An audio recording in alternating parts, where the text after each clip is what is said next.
অধিকার নিয়ে তর্ক করা মানে নিজের আত্মসম্মানকে সস্তা করা।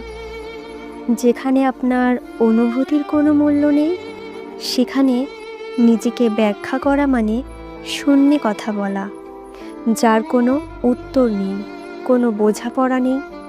তার চেয়ে নিঃশব্দে সরে আসাটাই নিজের সম্মান বাঁচানোর সবচেয়ে সুন্দর উপায়। কাউকে বোঝানোর দরকার নেই আপনি কতটা ঠিক ছিলেন।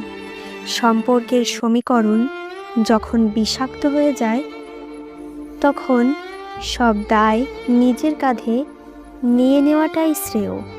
তুমি ভালো, আমি খারাপ, এই একটি বাক্যেই সব তর্কের অবসান ঘটিয়ে গুমড়ে মরা আবেগগুলোকে মুক্তি দিন।